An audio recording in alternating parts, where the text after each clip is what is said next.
Good afternoon, everyone. I'm happy you could join us today for IP Day webinar Wednesday. I'm June Raw, the director for IP Day. Today, we're going to explore options for mutual gain in regionalization. You know, we all have something to gain from each other. And when we explore options that each person can gain from a negotiation, everyone wins. So I'm really excited to bring this webinar to you today so we can have a conversation on mutual gain in regionalization. Today, facilitating our webinar is Joe Houston, the Dean of Adult and Workforce Education at Seminole State College. And along with Joe is his colleague, Elaine Cagliano, the Program Director at Seminole State College. Like all webinars, let me remind you of a few housekeeping rules before we get started. You all are muted, and we really would love interaction. So put your questions into the Q&A option, and Elaine and Joe will be monitoring that throughout the presentation and be able to address your concerns or your comments. Our webinars are all recorded and they will be archived on the IP Day website within 48 hours. So I hope you enjoy the webinar today, and I'm going to turn it over to Joe and Elaine, and we're going to get started. Thank you again for joining us. Hey, thanks, June, and appreciate the opportunity to be here and chat with everybody for a little bit today. So I know folks will keep filtering in for the next few minutes, but maybe do us all a favor so we know who's here. Your primary ways, as June said, to talk with us is going to be through the chat and through the Q&A tool. So maybe take a moment, introduce yourself, let us know who's out there in the internet, give us your name, where do you work? If you know your region, since it's kind of about regionalization, tell us what region you're in. So hit the chat up, let us know who's out there. So today we are going to be talking about exploring options for mutual gain. You know, I've had the privilege for, I guess the past 20 years, darn, I'm getting old, Elaine, of working in negotiation and facilitating bargaining. And, a lot of the work that we do, and I had a great conversation with June right before this, is about finding ways to suspend our judgment, to let down some of our guard about territory, and really focus in on finding ways to come to agreements that give us better outcomes than if we were just working on our own or coming up with solutions that were kind of one-sided to serve our own interests. Okay, so today we're going to kind of talk about these ideas. We want you to understand the role that creative ideation can have through this interest-based partnership model. And we talked a couple weeks ago here on this same forum about this interest-based partnership development model. So if you missed that, go back. June's got all of the recordings posted. And you can go back and watch that. It was a great session. We had a great time talking through some of the model. And today we're going to do a deep dive specifically on options and looking at, how do we identify these differences between interest-based and positional bargaining for cultivating these options. We're going to talk about the divergent nature of creating options through this interest-based model. We're going to look at some of the barriers that are there that prevent us from being creative and exploring multiple options. And then we're going to talk about some ideas about overcoming those barriers. So we've got a full plate. So pardon us if we feel like we have a job to do today. We're going to kind of hop right into it here. So, all right. So what do we mean when we talk about options? So our goal in having conversations in our partnerships is all about creating the largest, broadest possible environment for us to choose what our course of action will be. So when we say we're looking for divergent and expansive lists of options, it's exactly that. We're going to get in a creative place. We're going to have some fun together as partners, and we're going to be really ridiculous about making a large list of options available, right? Because, our perspective on this is it's really unlikely. If we have a partnership that has 4 or 5 members, it's really unlikely that one of us is going to show up to a meeting one day and have the solution to all the world's problems that day, right? Correct. So we want to work with our partners to create a big list of potential options to address any specific problem that we're going to talk about. And the way that we do this is by looking at our own interests and our own issues around this problem. So what we mean by that is if we pick any particular topic, and you'll hear me later harp a little bit on recruitment, is what exactly is it that you care about when it comes to recruiting students? And what are your interests in solving student recruitment problems? And if we don't list out what our interests are, then how can we possibly address the problem? We're not even looking at the problem. So the whole process that we are proposing is that we come together rather than coming in with positions and arguing for what we want, we come together and talk about why we want things. Mm-hmm. And by doing that together as a team, we can hear everybody's interests. And then as a partnership, we start cultivating options to address all of those concerns. So this is really a process of creativity. It's a circular process. We're going to go back and forth with each other. Some ideas that you have are going to pop something into my mind, and I'm going to spout out that idea. And we keep going back and forth. And as you'll see in a moment, we'll just do a little bit of a review of the platform we discussed a couple weeks ago. But for right now, all right, we're going to try to create an experiment here out of this. So a couple weeks ago, you guys probably heard, I think, was it AMA? Somebody created this list of like the best 200 singers of all time. Do you guys remember this? It was in the news. Yeah. And the reason it was in the news was because so I think it was AMA. So if I'm blaming the wrong organization, you can send that the hate mail to Caggiano E. Yeah, just put it in the chat. I got it covered. Okay, so they made this list of the 200 best singers of all time, and they omitted someone. Does anyone remember who they omitted off the list? It created a lot of drama. I do. Who was it? Celine Dion, who I would put her in the top 10, right? Okay, but all right, so they missed. All right, so here's your job. I just want you on your own. You don't need to drop your ideas in the chat right now. I just want you to write down or think of, it'd be best to write it down if you can. You have a paper? Did you come prepared for today's session? I'm always talking to my students like that. All right, so I want you to come up with 5 options, and don't take more than 30 or 40 seconds. Who do you think would be, if we had to come up with a list of 5 names for the greatest actors or actresses of all time, and you only get 5, I want you to list your 5, think of them for a minute, and write down who are the 5 greatest actors or actresses of all. And I know some people, what do you guys do? You guys you have a viewing party. So I know there's some folks out there, there's 4 or 5 of you watching this together, right? Do it on your own, no cheating, don't look at each other's papers. Create a list of 4 or 5. All right, I'm gonna move on and you guys work on your list. And we're gonna talk a little bit about the differences between what we term positional bargaining and interest-based bargaining. All right, so in regionalization, we are in partnerships together. In some of our regions, you'll have 2 or 3 partners, depending on the size of your region. Some of us have 6 or 7 partners. And the thing is, bargaining or negotiating, even with just one partner under a positional bargaining, we call positional bargaining, but really that's just the traditional way of bargaining in our culture, right? We're raised in a capitalist society that values competition and places a heightened focus on our own victory at the expense of other people. Okay, and so the traditional or positional bargaining mindset is about focusing on my position and you focus on yours, and we're going to beat each other up trying to get our own ways.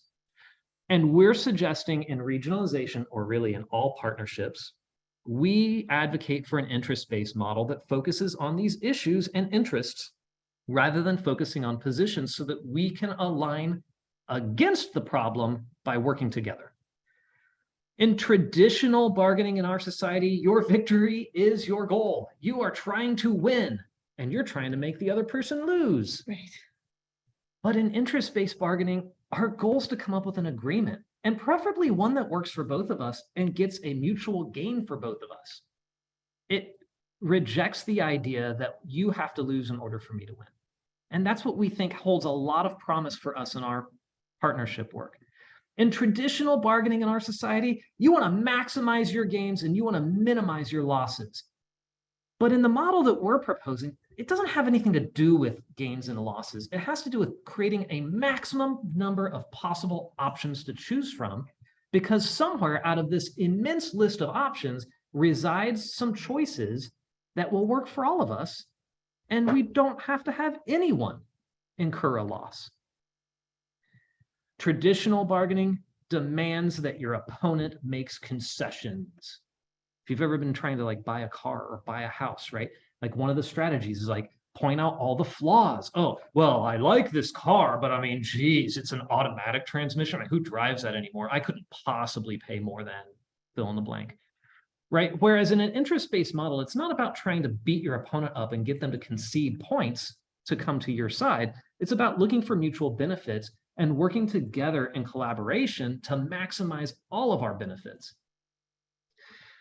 The traditional way of bargaining in our society places a mistrust on everybody, right? I mean, immediately out of the gate, you already know the opponent is an enemy and you can't believe a single word they say, and you know their only goal is to tear you down and make you lose.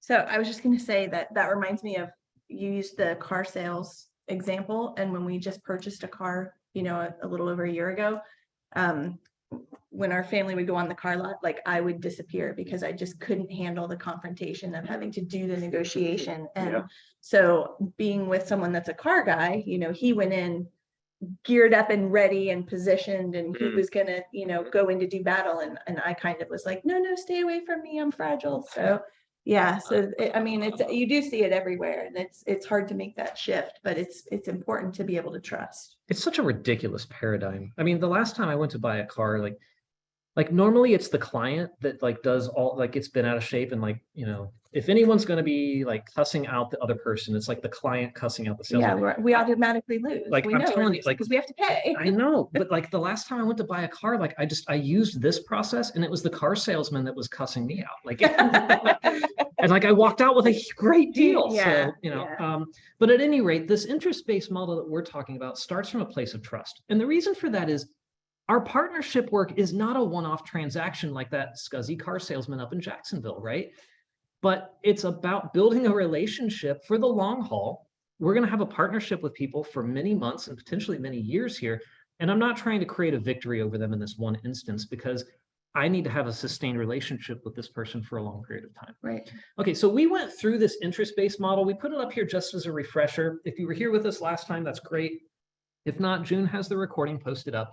And we really think that everyone should take the time. You know, I think that you have an option to put it on double speed, even if you can't stand like listening to me talk. Listen. Right? Yeah. So go back and check it out, because I think there's a lot of value for us. And June and I were just talking about this before this webinar about, you know, she's been kind of toying with some of these ideas with some of their workshops. And there's, you know, they're really evolving into some good, rich, dynamic conversations. So we think there's a lot of value here. So take the time. But this process is a 6-phase process. It is recursive and it is circular. So recursive means we can bounce back and forth from any phase to another at any given time. And it's recursive, meaning we go through this process multiple times in iteration, depending on the issues and topics that we're talking about. But for today's session, you know, we kind of did a cursory overview of the 6 phases last time, 2 weeks ago. And today we're doing a deep dive down on number 4. It's the one at the very bottom of the model picture, the exploring options phase. Okay, so here's what we have a little bit of a problem with is, you know, we've been doing facilitation work and bargaining work as consultants, facilitators for quite a while. And one of our goals is always to help teams address their specific problems. But how can they do that if they're not even looking at their problem? And so here we are today, we're doing this webinar, and we're going to show you and state to you explicitly for everyone to see, here's the problem with our culture's traditional way of doing things. So right out of the gate, we're setting each other up as adversaries. When we come into a negotiation, and you've felt this before, you feel it in your stomach, like you're walking in and you know you're about to have to go into a conversation that there's going to be some negotiation, and you're going to wind up beating each other up trying to get what each other wants. And what you want is generally different from what they want. The traditional model here, it demands that we bargain from positions. We walk in, we dig in, this is what I want, this is what you want. And we generally try to fight each other to make you give in to come to my way. Mm-hmm. Right, Elaine, you're going to give in and come to my side. Of course. Yes. Not. Right, of course not. And when I don't get what I want, then I'm just going to become an obstructionist. Fine. You know what? I don't get what I want. You don't get what you want. I'm going to flip the table over, and I'm taking my ball and going home, as they say, right? So these are some of the flaws. These are some of the obstacles against negotiations. And so on this slide here, we've kind of put the big 4. These are kind of our experiences over the years of the major obstacles that really inhibit not necessarily an agreement, but just exploring options and being creative and coming up with multiple ideas. All right, so we kind of like to joke about this. We call these four how to kill innovation and settle for lousy deals. Dun, dun, dun. That's right, cue the theme music. Right, so these are the ways that you can really destroy your relationship. So if you really want to do that, here you go. This is your list. Okay, so we're going to take a minute for all four of these areas, and we have a slide for each of those, and we'll dive into them. But I just want you to ask yourselves for a minute. Let's see if any of these resonate with you. So for premature judgment, have you ever offered out an idea just to have it immediately shot down like a Chinese spy balloon, clear out of the sky off the coast of South Carolina? Well, that was timely. For fixed Pi fallacy, do you ever feel like you're having to grapple in competition against your colleagues for like a finite resource? We all have these finite resources that don't generally flex. So. No, I've never had that as we work on our annual budget plans right now. No. Okay, fixation on a single answer. Hey, how many times have you been on a committee or in a group that like the work just stalls out because they can't seem to find the one absolute best way to solve everything all at once? Other people's problems, like I don't care about them. I mean, I have so much to do as it is. Like I cannot solve everyone else's problems. I really, seriously. I mean, really? Yeah. For real. Okay, so there's I hope some of that, well, I hope none of that resonated with you, but I fear that it probably did. Okay, so let's look at each of these in turn here. Okay, so with premature judgment, this is probably the number one obstacle we see to innovation when we do partnership work. So folks tend to approach their partnerships kind of with this belief that certain conditions exist in the world and nothing can be done about it, right? So we see this a lot, like this status quo of normal operations comes in the form of language like, well, that's just how it's always been done, or, well, okay, that's against this policy, or, well, we have this procedure. If it ain't broke, don't fix it. Yeah, exactly. That's right. So, all right, but maybe we're self-imposing some of these limitations, and we need to identify some of these things are legislative, some of them come from the state, some are federal rules, some of them are flat out the law. And we're not advocating for you all to break the law. I don't have bail money for any of you, okay? But the question really ought to be, like, is this an internal policy? Have we created this rule? Did we self-impose this? Why was it created? What were the interests behind that policy? And is it still serving our needs? Another area that we see a problem with is this idea of critical evaluation. So this is where like we're judging things, we're being critical of ideas just right out of the gate.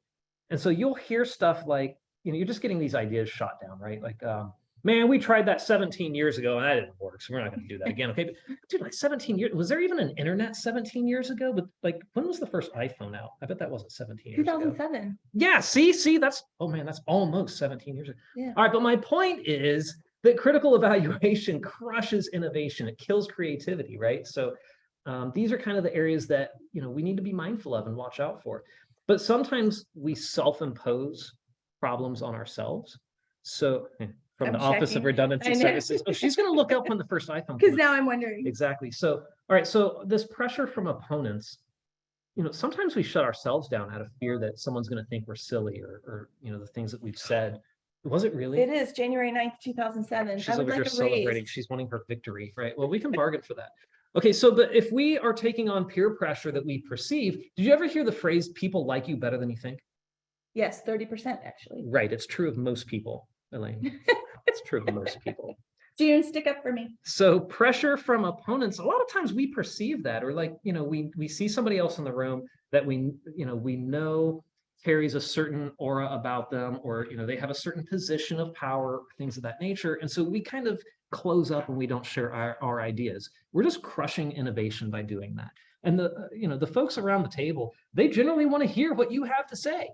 And they want to hear those ideas because that helps them be creative, and they'll bounce ideas back off of yours. So, a lot of times if I feel like a session is stalling and I'm facilitating it, like I'll just volley out some ridiculous idea just to see if I can unlock the group. It's totally unactual. How about we all just get $1 million a year? I love that. It's such a brilliant idea. Or sometimes people have a fear of disclosing their ideas. Largely, I'm saying this out of a place of like tipping your hand, that if I tell them what I think or I tell them what I want, now they're going to take that and use it against me. And I've already tipped my hand And, now we're back in this positional bargaining environment, right? So luckily, the interest-based partnership model that we're advocating for circumvents all of this. So it prevents that from even being an issue. Okay, but one of the things that is still a common concern, we see it quite a bit, is people fixating on a single answer. They generally do this out of some sort of fear. That's our experiences. So fear short circuits wise decisions. That's a phrase that we say a lot. And it's because out of fear, we generally accept an agreement that's not in our best interest or not in the best interest of the entire group. Okay, so what I mean by this is if we walk in with the perspective that we are negotiating with someone for a particular outcome and we need to narrow the gap from their position to ours, and we're so fearful that we're going to lose ground, what we're not doing is cultivating a list of other options aside from these two that we've made explicit. Right. These are just two choices, and they're probably not the best two, because I came up with my best solution to fit my needs, and I didn't even take into account the other people in my partnership, and they've done the same. So what we see most of the time is the best options are the ones that combine ideas from different folks. But if we're unwilling to share it and go through an exploration process, we can never get to that point. Mm-hmm. And a lot of times people are worried about dragging this process out because for some reason, there is also a fixation on time efficiency, right? And I guess, from a sense, you and I have shared our automotive purchasing stories. So I am definitely fearful about going and spending an entire Saturday trying to buy a car. I don't want to do that. Right. And a lot of people don't want to invest a ton of time in negotiations, especially when they think they have the one best right answer. They're generally not willing to throw a lot of time in exploring ideas and talking through ideas. The problem with that is it generally has people accept an idea early on, and they've really not had discussions that could vet out more advantageous solutions for the group. Right. So if we can come to a conclusion in 15 minutes and I can tolerate your solution and it doesn't actually, resolve my interest or support my interest, then I've done myself a disservice, but hey, I have an hour to go, Right. I mean, I've gained my time back, which in the long run is going to cost me exponentially more time trying to still resolve my interest. Yeah, that's a really good point. So I don't want to spend 2 hours talking to you. So I'm just going to agree to this now, but now I have to suffer with that decision for the next 6 months. Right. I still don't want to talk to you for the next That's 2 okay. hours, right? You just have 45 minutes to go. All right. Hey, we're doing fine. So, okay. So people also tend to shy away from large numbers of options. And I think the mindset from this generally comes from a place of, look, we have two choices here, your way or my way. And we're having a hard enough time agreeing on that. So what's going to happen if I have 20 options to choose from? Oh, Lord. Right. But our reality has been over the years that by putting 20 or sometimes even 30 or 40 options up on the board, what people will do is, it's almost like a la carte menu ordering, right? You drive the drive-through at McDonald's. I'll have a number 2, a number 5, and a number 7. Yeah. Actually, no one has the number. That's like the fish sandwich, right? Who orders the number 7? Okay, so if anyone out there really has an affinity for the fish sandwich, don't put it in the chat. We're just going to move on. Your hate mail goes to Caggiano E. All right, so a large number of options cultivates a realm of possibility for us and usually results in a wiser decision, a better agreement for us. Okay, so that brings us up to this fixed Pi fallacy, as we call it. And what we're really talking about here is that resource scarcity mindset. We're going to fight over a fixed amount of resources. And if you get trapped in this, like pretty much all of your energy is flowing towards a combative situation with your colleagues, with your peers around the table. You're actually not spending hardly any energy innovating or trying to be clever or creative to solve the problem. In fact, you're not even looking at the problem in this case. You're just focused on beating each other up. And when all of the energy turns towards grappling with each other, none of the energy is being spent on solving your problems. So the entire process, it just becomes exhausting. It's destructive towards relationships, because let's just suppose you get bogged down in this type of a fight and you win. You have your way. But what'll wind up happening is the rest of your partners, they're all going to be dissatisfied because they didn't get what they wanted. And now they're going to resent you. They're probably going to form a coalition against you and gang up on you next time. I know it sounds ridiculous, but you guys have what was that TV show back in the day where they would like be in the house and They're like competing. It was like a game show on TV. Big Brother? Yeah, Big Brother. Okay, so right, and then it's like the last one wins. I don't know what they won. Did they win $1 million? I don't know if it was $1 million back then. I don't know what they won, but at any rate, and then there's people forming coalitions and things like this. Guys, there's no faster way to destroy your partnership than this right here. I've seen partnerships deteriorate within a month based on this right here. And there's no reason for it because we could just simply have conversations around this, talking about our interests. There's an interesting book, if you're interested in this kind of topic. Deborah Stone wrote a book called Policy Paradox. And in it, she dedicated a whole chapter around this idea of equity concerns. So it's a little unpopular to say, but I never negotiate around equity. Mm-hmm.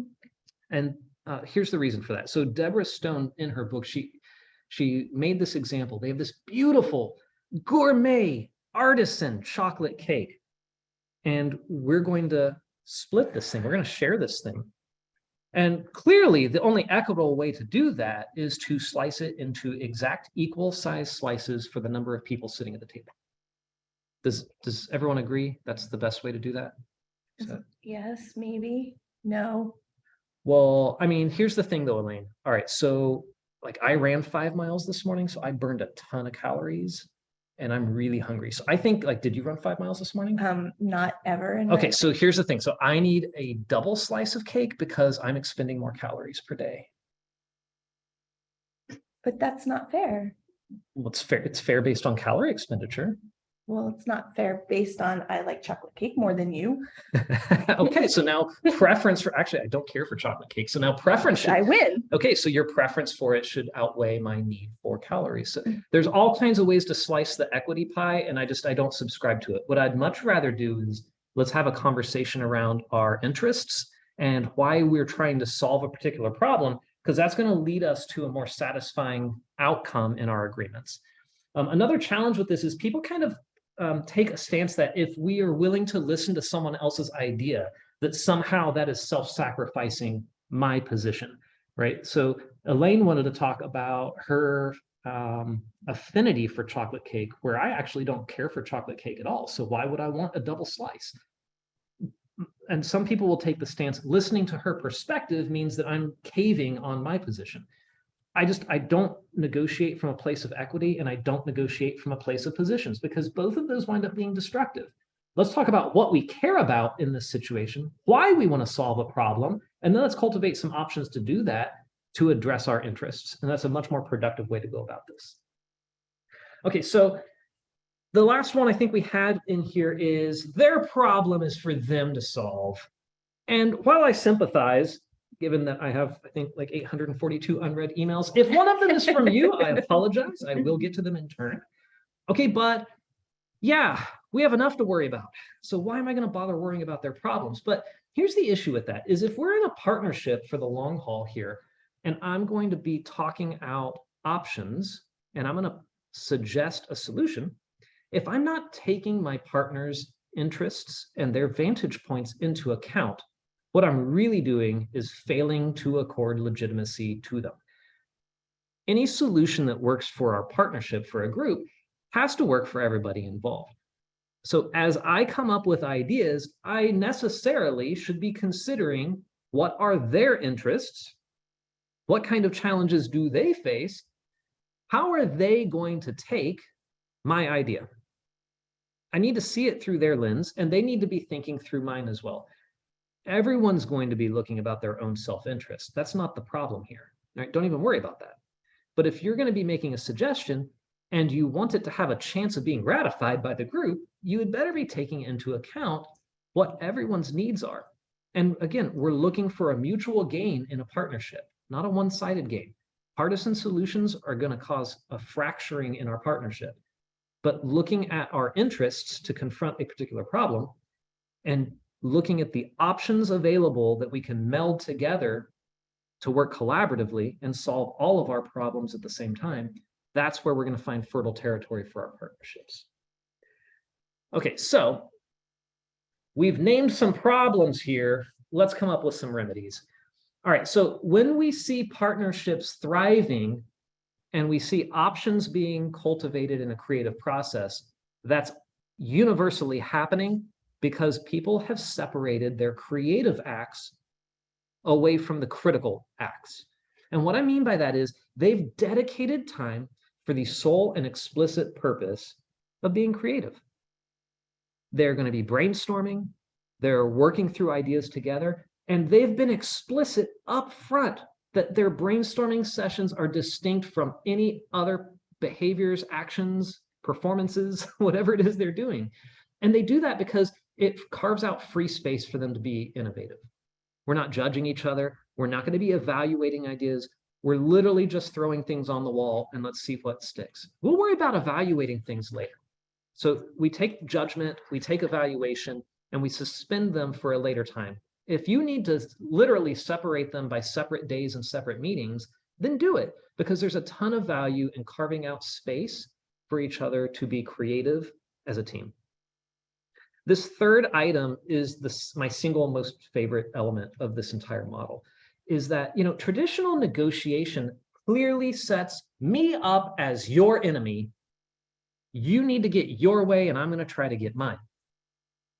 What I love about the interest-based model is it puts us all in a room. We put a problem up on the wall, and we agree we're all going to talk about this problem, and we align as a team against it. We had an opportunity here at our college, before the holiday break, where we had a team come together. And Elaine, you had a great name for us. Avengers? We were the Avengers. Yeah, I mean, it was awesome. And it was like, Avengers, a symbol, but we had a common problem. And it was a problem where we had multiple departments that could absolutely point the fingers at each other. And we could assign blame. And we had some blame, and other departments had some blame. And there was plenty of blame to go around. Don't worry about the shortage of blame. But it wasn't constructive or productive to do it. We all got together. We agreed up front we were going to be creative. We're going to work together as a team. We said there would be no finger pointing, no blaming. We're simply going to align against this problem. And guys, it was one of the best collaborative experiences I've had professionally. Yeah, and it was really good, right? Very organized. Yeah. Hit everybody's tasks. Yeah. So, all right. And so the last one here is, when we do this, we're going to be discussing options. So I'm not saying that when someone puts an idea out, like, hey, how about everybody gets a free Tesla? Woohoo! Right. Well, why don't we have a conversation about that option? We can talk about it. I'm just saying, let's not evaluate it. Let's not be judgmental or shoot it down. There's no way that the institution could afford that, blah, blah, blah. Okay, well, but maybe what we're talking about is a non-tangible, like a non-financial way of rewarding people or recognizing value. And so ideas tend to create new ideas as long as we're being open and creative and not judgmental. Okay, so I would like you guys to spend a moment, because what I'm encouraging you guys to do as we get into these regionalization partnerships, we're going to be in these opportunities where we can choose to be collaborative and creative or not. So I just want you to think for a moment and throw some ideas into the chat. What types of things help cultivate a spirit of creativity for you? These could be environmental things. It could be the spaces you're in. It could be having music in the background. It could be activities. Are there certain things that help to trigger creativity for you? Are there icebreakers that you have found helpful in the past to launch creativity with your groups? What are things that you find helpful? Getting out of the conference rooms. Maybe a sterile conference room is not the place to be. I don't know. Maybe we should have drinks off-site somewhere. Please invite me to that meeting. I don't know. What helps you be creative? What do you think are some good ideas? If you have a partnership, get some folks together and be creative. Throw those in the chat. Let's bounce some ideas. I mean, come on, it's kind of fun, right? Let's see if some ideas are out there. Okay, so as we're confronting some of those challenges that tend to get in the way of creative option building, one of these things is this idea of a single right way of doing things. We're saying, look, there's no such thing as one right way. Our goal in this process is to create expansion. We want to broaden the playing field, the full set of options available to us. We want to make that as broad as humanly possible. Even if some of the ridiculous options get put on the board, those could lead to fruitful ideas down the line.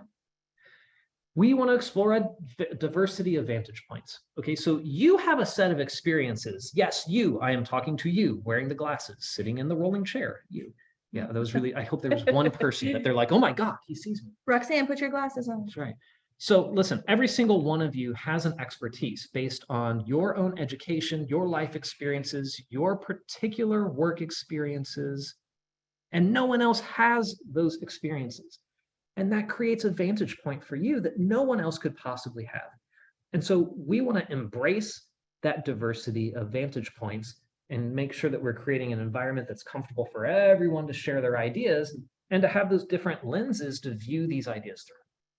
Now, sometimes when we're in these sessions trying to be creative, we'll run into a stumbling point. It happens to Elaine and I all the time. Like I always have the right ideas, and she's always like, no, your idea is not the right idea. Poking holes. Right? It's her job. Pokes a hole in every idea I ever had. So sometimes if you get stuck and you'll feel the energy in the room die down, maybe the problem is you've tried to bite off more than you can chew.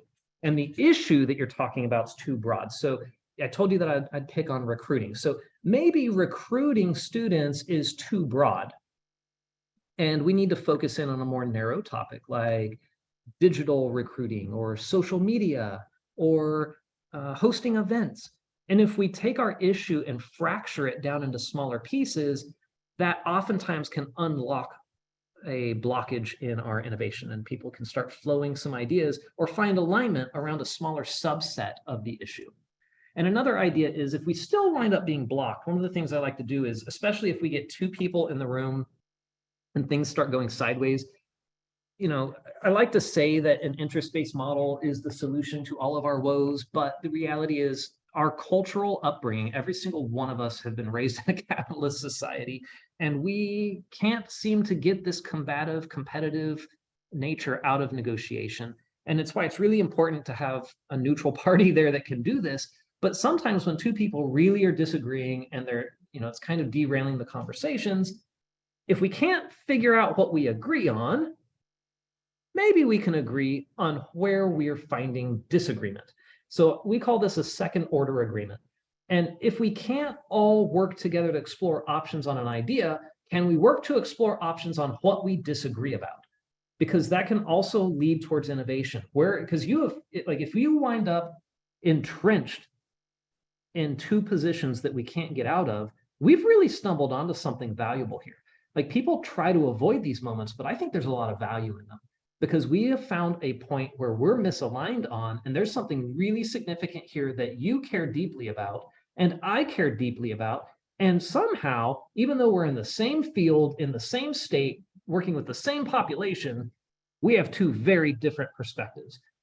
That's fertile territory for exploring ideas. And sometimes letting the group hear us talk through that disagreement can spur innovation in the other members as they hear us kind of talk through that.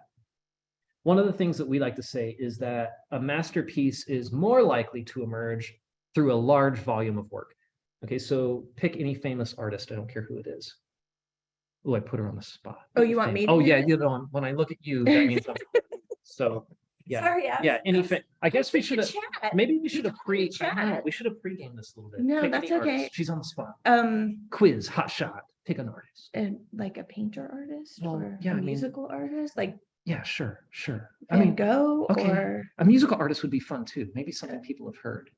well, my kid's really into Harry Styles right Oh now. God. Sorry, she's 17, but she knew that iPhone started in 2007. Okay, so here's the thing. All right, pick Harry Styles and or plug in anyone that isn't totally lame. I don't care. All right, but the reality is, in order for Harry Styles to have a few hits, he's got to have a bunch of lemons, right? So if he's going to have a few hits that really nail it and climb the charts, it comes out of a large volume of work. Not every piece that he writes. Can I change my choice? No, because Pearl Jam was the right choice, and you I chose did the miss wrong, it. like you missed it. But I right? did go see Barry Manilow recently. Oh, okay. You know what? Actually, Barry Manilow, he might be the exception to this. Like everything No, that guy the does, new it's like song gold, I was right? not a fan of. Oh, The really? The new music. Okay, well then, so there it is. So out of a large volume of work, a masterpiece is more likely to emerge, even if you're Harry Styles, right? A blind squirrel finds a nut every once in a while. Okay, Axl Rose. We had a Axl Rose. You know what? I can actually get on board with that. That's okay. I'll live with Axl Rose. Someone's from the 80s. All right. Hey, okay, so listen, let's circle back. Like we've talked on this this fixed pi fallacy. So I felt like a pie chart was the right thing to confront this. So the fixed pi fallacy is really, if you get into the theory behind negotiation and working through challenges like this.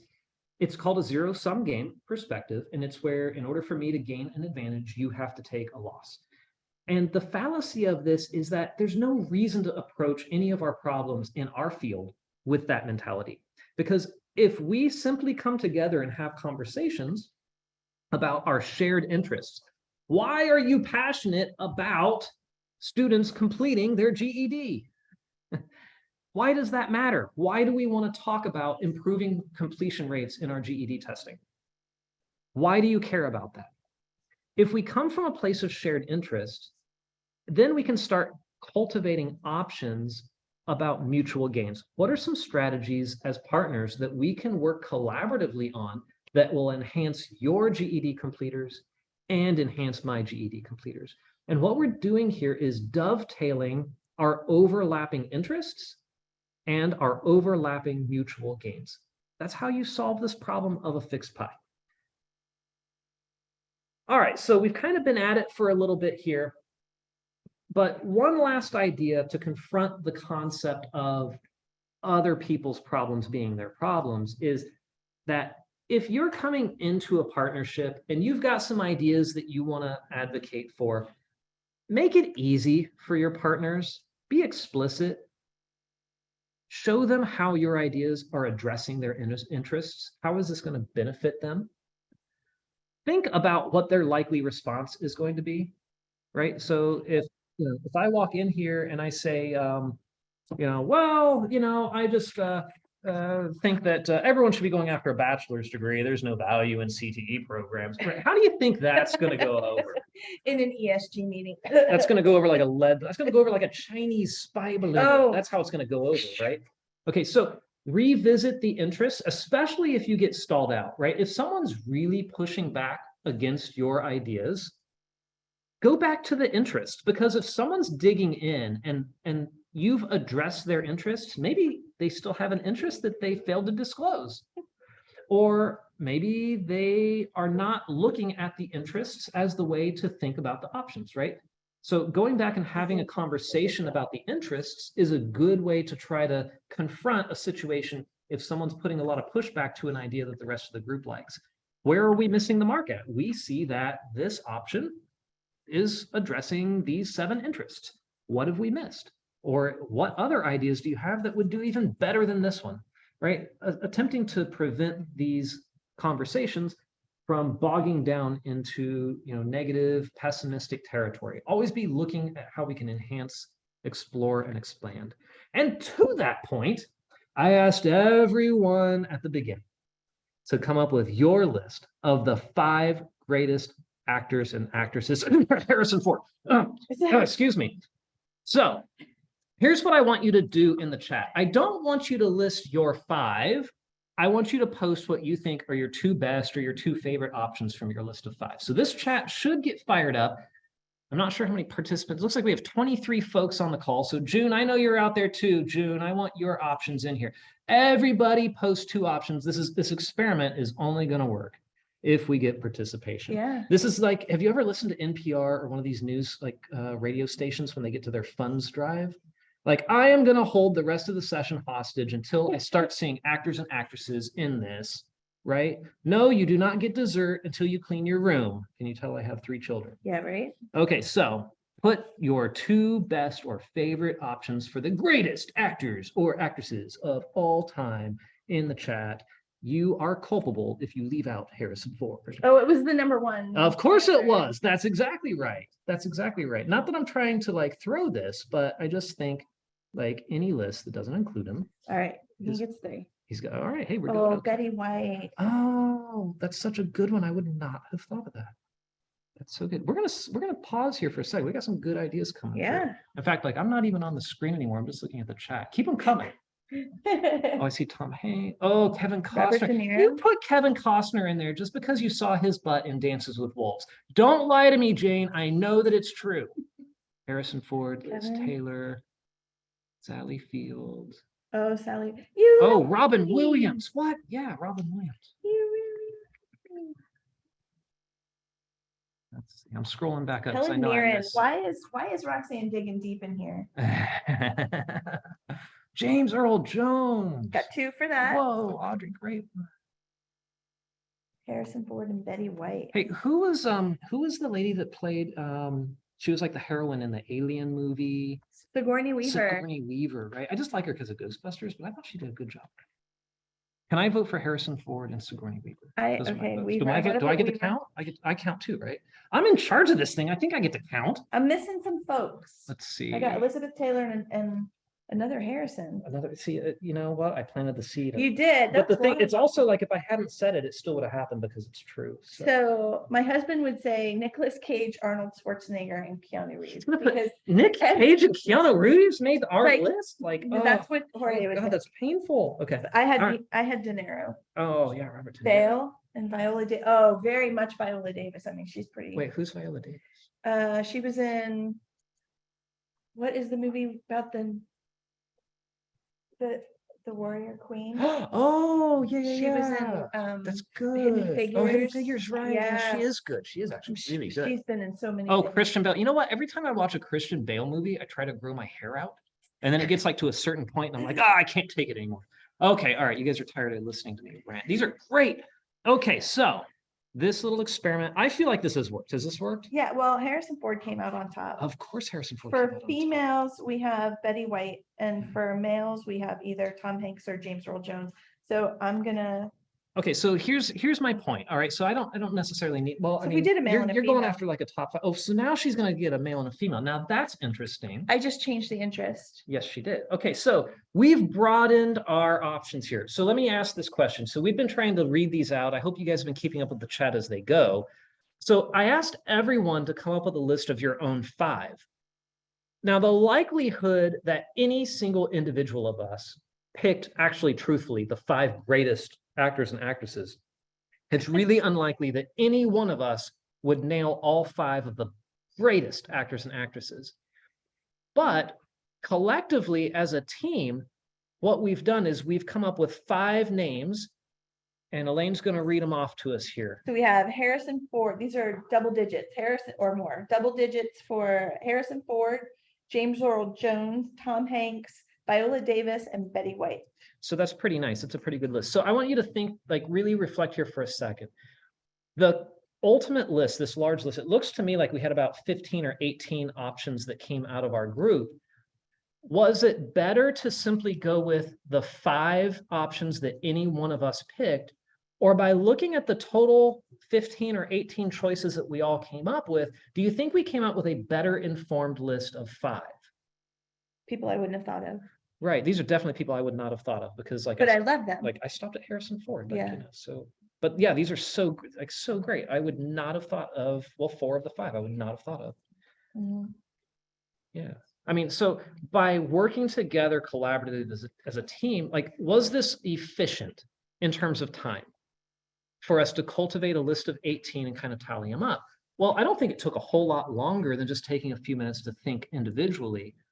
But did we get a pretty diverse set of options? Now, we could debate which 5 we should choose, and we didn't discuss criteria to evaluate these on. So like some people would say, well, we need to have gender representation. We should How have, many awards have they won? yeah, oh, okay, great. Screen Actor Guilds Awards or, you know, Oscars. Okay, people might think like, well, we need to have some diversity representation. Maybe we need to have some era representation. Somebody has to be there from the 1940s to 1960s, right? So there's a lot of different ways we could evaluate the criteria. Our point is we're better suited to make a wise decision and not cut Celine Dion off the list if we do this as a team collaboratively and make sure that Harrison Ford's number 1. All right, moving on, because I would have rage quit and just shut this thing down right now. So, okay, so let's summarize some of this. So exploring options, there's some strategies that we can have here if you get bogged down in this process a little bit. Some of the things we like to do is if we're not hearing a lot of options come together, think about the problem. What is the specific problem and what do you dislike about that factual situation? Sometimes that can help generate some ideas. We like to think about a descriptive analysis. Can we take the problem and start placing it in categories? And then that might help us come up with some causes as to why this problem exists in each category. That could help us come up with ideas. We can think prescriptively. like this is probably the easiest one to do. Hey guys, we've got this problem with recruiting students. What do you think needs to be done? Like everyone's got their opinion, right? You can certainly start cultivating a list. Now, a lot of those are going to be biased, but it gets you going. If the group has stalled, that can help get you going. And I like number 4 the best because it's kind of pragmatic. I'm a pragmatic kind of guy. So what are practical and rapid responses? What's cost effective? What would take the least time? What could we do immediately, like before we leave work today at 4:30? So let me give you an example because everyone gets on my case like we need an education example. So I'm in the middle of one of these right now. Just one. Just one. I only have one crisis. That's all. Just one. Okay. All right. So I run an automotive program. We have an AAS degree in automotive technology. It's a 2-year program, and we've got some enrollment challenges with this. I would like to see more enrollment. So there's my problem. So if we were going through this interest-based model, I would state this as a problem, and we'd talk about the issues. I've got low enrollment. I have dealerships who need more employees. I've got an advisory board that's dissatisfied because they want more people entering the field. So I could go through these 4 areas and just in these 4 areas come up with about a dozen different ideas. So if I approached it from a problem perspective, what do I dislike about my situation? I don't like that I have low enrollments, that I'm running cohorts below caps. It's not cost effective for me, but I also have a hard time finding new faculty, so I don't want to cut any positions. And I don't like the fact that the advisory board seems dissatisfied that they don't have enough employees. Under descriptive analysis, I could sort my problem into a bunch of categories. Students aren't interested in the automotive field. They don't want to work with their hands. I'm having a problem getting high schoolers to come into my program. I have an economic problem because my students can go make $18.50 an hour stocking shelves at Target. Right? So I can create categories around my problems. Prescriptive, what should be done? I should go to every high school and get every single guidance counselor to post something to their students about automotive technology as a technology pathway for a career that could make 6 figures within 8 years. Immediate needs. What's practical and rapid? What would cost me nothing I could do today? I could probably send an email to every single advisor at the college, making them aware of this program and helping them understand that any student who's a non-declared major and shows any kind of mechanical proficiency, they could recommend automotive technology. Okay, so these 4, it's kind of a way for us to go through our own analysis and see if we can spur any creative thinking. So I hope, I know it's kind of like a rapid fire, but I hope seeing an educational example brings a little bit of specificity to it for you. So let's open it up. We've got, it looks like by my clock, somewhere around 7 or so minutes. So let's hit the Q&A, you guys. Elaine's bored. She needs to read some questions. So if you've got any questions, drop them into the field. And we'll see if we can address them. I only have maybe 2 more slides. So, I mean, we've got time for at least 1 question, maybe 2, depending exactly on how loquacious I become. Michelle wants to know if we rent out. Do we rent Wait, ourselves out? what does that mean? I'm not comfortable with this line of questioning, Michelle. She wants to know if we can negotiate B113 for her. Yes, we are going to help you with that, Michelle.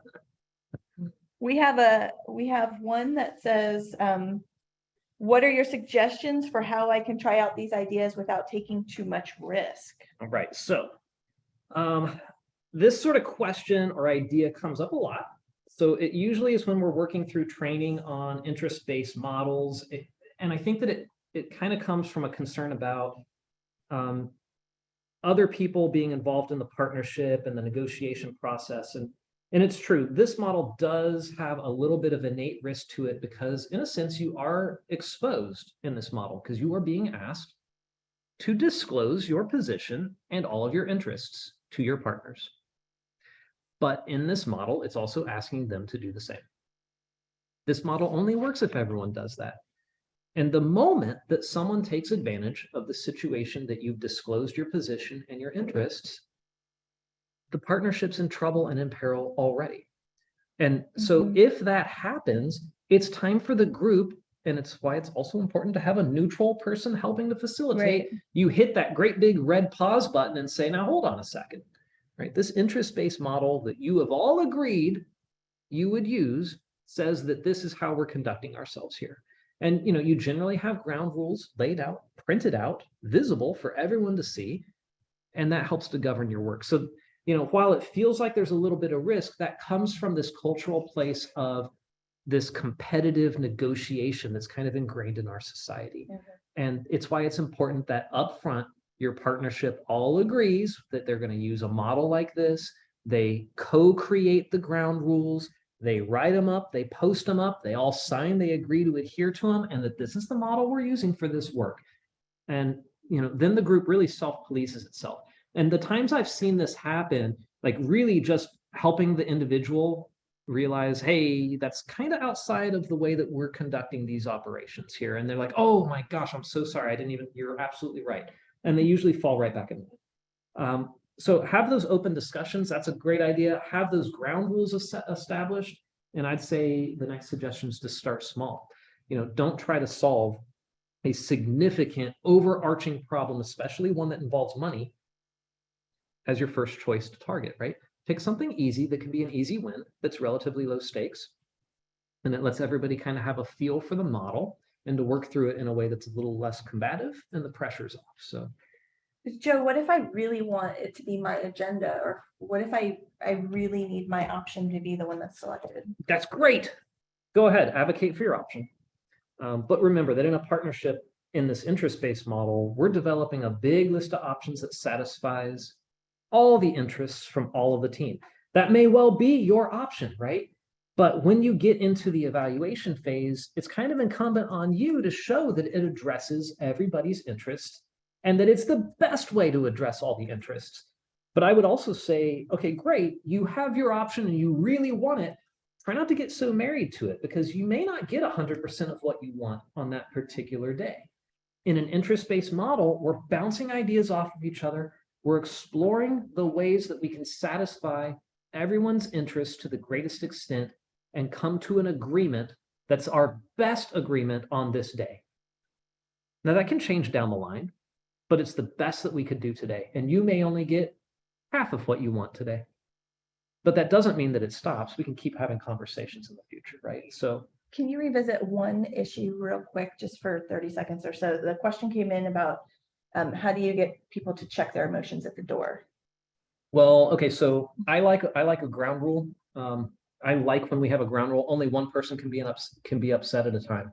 And I like to put that like as rule number 1 up front. So that usually self-polices because when you explicitly call it out in front of everybody, nobody wants to be the guy that got upset. Yeah. Right. So that's part of neutral facilitation. It really is. Yeah, it is. And establishing ground rules, but it is addressed. Yeah, it is. But also, model. In the model, you can also take a break to have a quorum and talk with your people and explore ideas away from the table. And sometimes that's a good way to break the emotion cycle a little bit. So, all right, well, listen, as we are gearing up for collaboration through our regionalization plans and really in all the work we do, broach this topic of exploring options for mutual gain with your partners. Refer your colleagues, not just to this recorded webinar. It's going to be posted here the next day or two on June's IpDay site, but also to the one that we did 2 weeks ago. And keep in mind that we are going to have part 3 coming up on March 1st. We've got live sessions coming. If you're going to be traveling around for conferences, come and see us in the chat. If you feel like something resonated with you, please feel free to share it. And if there's anything you'd like to learn more about, let us know that too. Put them in the chat. And we would love to continue the conversation with you. We've got a web form. If you click on that QR code, drop your ideas over onto the web form. We'll reach back out. We can set up a Zoom. We can have conversations, or you can reach out directly to us through email. We're always happy to talk and share ideas. So I hope this was a helpful session for you. Let's explore those options and be creative out there. And as always, if ever we can be of service or help in any way, please feel encouraged to reach out. Thank you so much, everybody. Appreciate you being here. June, I think I'm going to toss it back to you. Yeah, thanks so much. I really, every time I listen to you too, I always learn something else. So a lot of stuff was popping up in my mind. You almost sound like you could do a podcast or something. The way you guys bounce off of each other was really very interesting and very entertaining too. So thank you so much. I really appreciate you taking the time to do this. So right now you have a feedback slide that's up on your screen. Please take a minute to fill this out. Your feedback is extremely important to us. We want to offer webinars that are relevant to your work and that will help you in what you're doing. While you do that, I want to remind you that next week's webinar on February 15th is evidence-based practices for teaching literacy across content areas. So I hope you can join us and bring your staff and join in on IPDay webinar Wednesdays. Until then, please stay safe. Know how much we appreciate all of you and all of your hard work. And thank you for attending today.